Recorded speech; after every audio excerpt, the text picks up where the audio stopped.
welcome back to my channel, Smoking and Grilling, and today we making a beef and potato stew with me, AB. Now if you're new to my channel, listen, this channel is all about taking the mystery out of making these recipes. You know, things that we used to go to our grandmama. All we knew is Granny would be in the kitchen with that tall pot, we looking up, and it took forever, but then when we sat down for dinner, listen, wasn't it good? So listen, I just want to show you with our busy schedule in today's society, this is how you can make it super easy. And listen, here's the key, this is the pro tip. Listen, get the recipe and get all your ingredients and get them lined out. That makes it super simple for you to just go ahead, dump them in, stir it up, set your crock pot, and get it in. And with that being said, you guys, let's go ahead and get right into this video. Okay, what you see here, listen, we want to start with, you want to go ahead and start cubing our chuck roast. This one right here was like 2.5 pounds. So remember this, listen, the size of the chunks or the cubes that you make, that's the size it's going to be. It's going to shrink just a little bit. And right here, I'm just showing you guys, how I did it. You can see the streaks of fat. Listen, we want to trim that. So right here, you see that fat right there? What I'm doing is I'm just cutting it, just trimming it, because you don't want that fat to be, that greasy film, inside of your stew. So just go ahead and cut them. Again, I'm trimming right here. And then again, you just want to go ahead and cut them into whatever size bites you would like for them to be inside of your stew.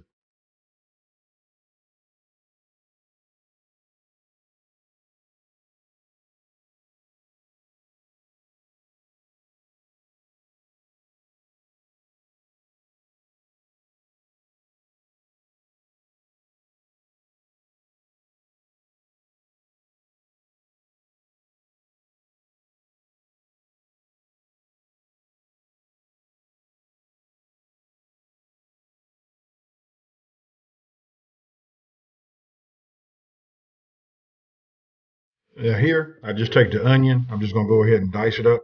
And listen, we just want to have a 1/2 cup of diced onions. It doesn't matter. I mean, you can go over a little bit. It's really up to you. Once you made this, you can tailor make this recipe, to fit your needs and fit your taste buds.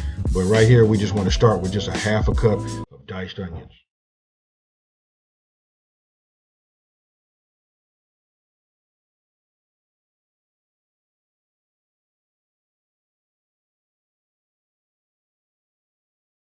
Now, in a bowl, you want to add your flour, salt, and pepper. Together, you want to mix it well. And then you want to get your beef cubes, and you want to take your beef cubes and coat them on all sides. And then we're going to add the coated beef cubes. And what we're going to do is we're going to brown them. We're going to put them in a hot skillet with a little bit of that extra virgin olive oil. And then we're going to brown all sides. Now you want to add a couple of tablespoons of extra virgin olive oil to your pan. You want to get your pan, you want to bring it up to a medium heat. And then after you finish coating all of your beef cubes, you want to go ahead and add it to the pan. Remember, listen, we just want to brown it. We don't want to cook them. So listen, it's not going to be cooked thoroughly. Sometimes when you flip them over, you're going to be able to see a little bit of red. But what we're doing is we just want to add a little bit of color to our cubes. And that's going to make it, for a great presentation when you're done.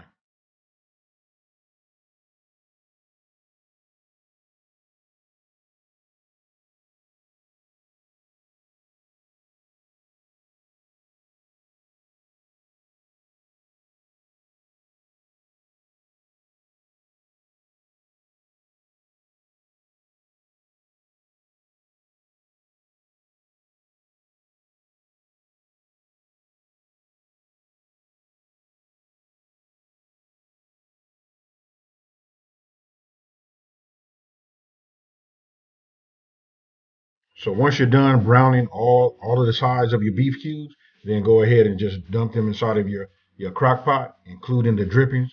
That's where your flavor's at. And then we're going to go ahead and move to cutting up our potatoes.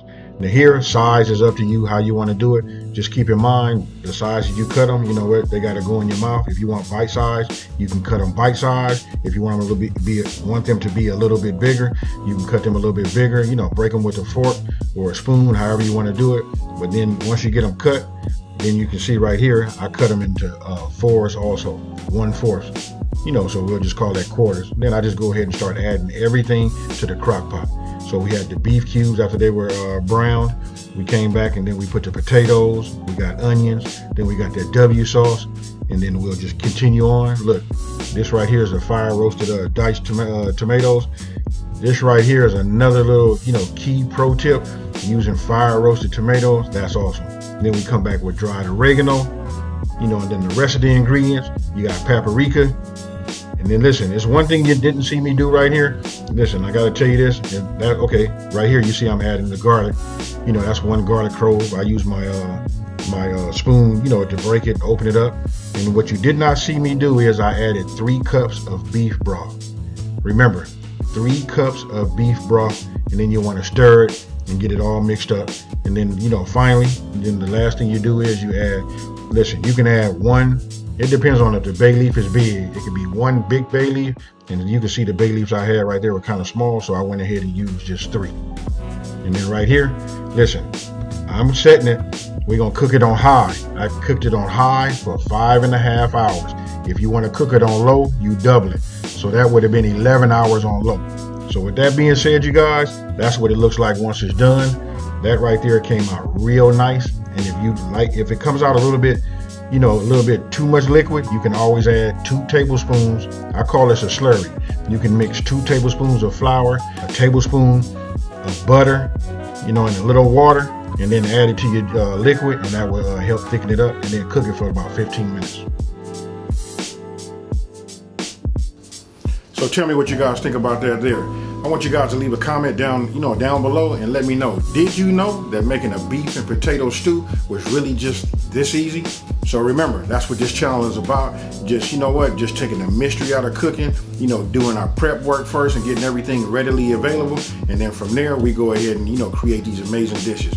And I can tell you this crock pot right here does it all. And listen, you can do it in the crock pot or you can do it in the stove. I like doing it on the crock pot because listen, you can cook it throughout the day. You can come in from a cold day, you know what I mean, and get your soul warmed up, and you don't have to worry about when you're on the fire, it's got to be like super low so that you don't burn anything on the bottom of the pot. And with that being said, you know what? Listen, if you guys are new to my channel, let me go ahead and just say, hey, welcome to my channel. You know what? Go ahead and don't forget to subscribe. And if you like this video, hit the like button. And with that being said, you guys, you know what? I'm out. Peace.